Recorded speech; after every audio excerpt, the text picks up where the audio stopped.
दुर्गा सप्तशी के पिछले पार्ट में मधु कैटअप की स्टोरी थी।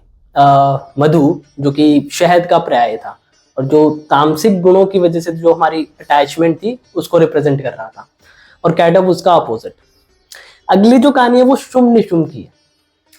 शुंभ जो है वो रिजेंबल करता है हमारी ईगो को, या मैं की भावना। जो कुछ है वो मैं हूं, मैं, आई, मी, माई सेल्फ और द सूडो सेल्फ। और निशुंभ जो है वो रिजेंबल कर रहा है हमारी अटैचमेंट को। Like if it is not me then it is mine. अगर मैं नहीं तो मेरा, लाइक मेरा घर, मेरे पैसे, जो कुछ है मेरी वजह से है। तो ये शुंभ और निशुंभ है। एक बार क्या होता है, शुंभ और निशुंभ देवताओं के पूरे साम्राज्य के ऊपर कब्जा कर लेते हैं। The king of the gods, Devraj Indra के साम्राज्य पर ये जितने भी डिपार्टमेंट और मिनिस्ट्रीज हैं, वरुण देव, अग्निदेव, पवन देव, सारी मिनिस्ट्रीज के ऊपर अब शुंभ और निशुंभ का कब्जा है। इसका रिजेंबलेंस है कि अब जो देवताओं की ईगो है और जो उनकी अटैचमेंट है ईगो की, वो राज कर रही है। जैसे देवराज इंद्र है तो अब उनमें ईगो है कि अब मैं वर्षा ही नहीं करूंगा, उगा लो अपनी फल सब्जियां, और उगा लो अपनी क्रॉप्स। कैसे उगाओगे? या फिर इतनी ज्यादा वर्षा कर दूंगा कि बाढ़ आ जाएगी, कि कन्हैया को गोवर्धन उठा के रक्षा करनी पड़ेगी।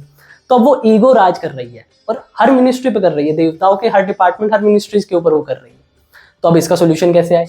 तो अब सारे देवता जो हैं वो हिमालयास की तरफ जाते हैं और देवी का स्मरण करते हैं। देवी का एक बड़ा ही दिव्य और अलौकिक स्वरूप मां पार्वती के रूप में वहां प्रकट होता है। चंड और मुंड दो और डीमंस हैं। जैसे देवताओं के अंदर बहुत सारी मिनिस्ट्रीज है तो बहुत सारे अलग अलग हैं, कि जल देव है, पवन देव है, वरुण देव है। ऐसे ही शुंभ निशुंभ के पास में भी दो दैत्य हैं नीचे, वो चंड और मुंड। चंड जो है, चंड क्या रिजेंबल करता है? प्रवृत्ति को। प्रवृत्ति यानी कि pleasures in the path of action, momentarily happiness जिन कार्यों से मुझे मिलती है, या एक पल की खुशी मुझे जिन कार्यों से मिलती है, वो चंड है। किसी को वॉक करने से मिलती है, किसी को एक्सरसाइज करने से मिलती है, किसी को सिगरेट पीने से मिलती है। जिससे हमें, जिस कार्य को करने से हमें एक पल की खुशी मिले या मोमेंटरली हैप्पीनेस मिले, वो चंड है। वो इस इमोशन का नाम चंड है। और मुंड क्या रिप्रेजेंट कर रहा है? निवृत्ति। अगर मेरा कोई पास्ट एक्सपीरियंस बेकार है तो मैं वो दोबारा नहीं करना चाहता हूँ, उससे दूरी बना के रखता हूँ। ऑल्दो ये वैराग्य को रिप्रेजेंट करता है ना एक तरीके से, बट ये जेन्युइन वैराग्य नहीं है। वैराग्य इन द सेंस, मुंड क्या है कि जिसका सर मुंडा हुआ है। सर मुंडा हुआ यानी कि सर पे बाल नहीं है, जो वैराग्य जीवन को रिप्रेजेंट करता है थोड़ा सा। बट इसमें क्या है कि हमारा पास्ट एक्सपीरियंस अच्छा नहीं था तो बस मैंने दूरी बना ली, ये जेन्युइन वैराग्य नहीं है। तो चंड और मुंड देवी के उस अलौकिक स्वरूप का दर्शन करते हैं और शुंभ निशुंभ के पास आकर के सूचना देते हैं कि विश्व की हर अलौकिक खूबसूरत चीज आपके पास में है, तो ये अलौकिक स्वरूप भी आपके पास में होना चाहिए। इससे शुंभ और निशुंभ अपने एक दूत को, एक मैसेंजर को वहां भेजते हैं और देवी को जो है अपने दरबार में आने का आदेश देते हैं। तो जैसे वो मैसेंजर जाता है देवी के पास में विवाह का प्रस्ताव लेकर के, तो देवी कहती है कि मेरी एक शर्त है कि मैं विवाह उसी से करूंगी जो मुझे युद्ध में हराएगा। तो ये सूचना शुंभ निशुंभ को मिलती है। तो शुंभ निशुंभ जो है वो अपने एक सेना के बड़े योद्धा को वहां भेजते हैं जिसका नाम होता है धूम्रलोचन। अब धूम्रलोचन की खास बात क्या है? ये रिजेंबल कर रहा है डिस्टॉर्टेड परसेप्शन को। डिस्टॉर्टेड परसेप्शन यानी कि जैसे पता ही नहीं है कि वो क्या कर रहा है। हमारा वो इमोशन जिसमें हम ये भूल जाएं कि हम क्या कर रहे हैं, हमें कुछ पता ही ना हो कि हमारा परसेप्शन क्या है, सही क्या है, गलत क्या है। फॉर एग्जाम्पल गुस्सा। गुस्सा जब आता है ना तो उससे हम स्वयं की भी जान ले सकते हैं। हमें नहीं पता होता कि हम सही कर रहे हैं कि गलत कर रहे हैं। तो धूम्रलोचन यहाँ पे डिस्टॉर्टेड परसेप्शन को रिप्रेजेंट करता है।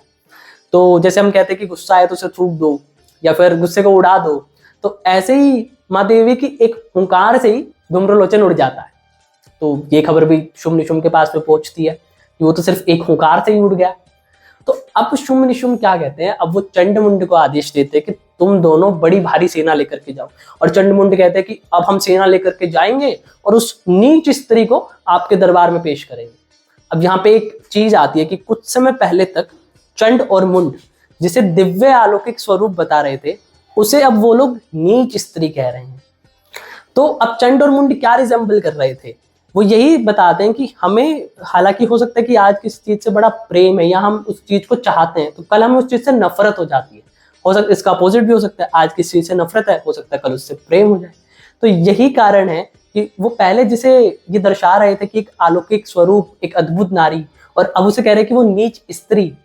चंड और मुंड जो है वो बड़ी भारी सेना के साथ में जाते हैं और देवी जो है वो माँ काली का स्वरूप लेकर के चंड और मुंड का संहार करती है। तो देवी माँ काली के स्वरूप के अंदर जो दो ये मस्तक हैं, स्कल्स हैं, तो ये चंड और मुंड को रिजेंबल करते हैं और इन्हें देवी दुर्गा को माँ काली समर्पित करती हैं।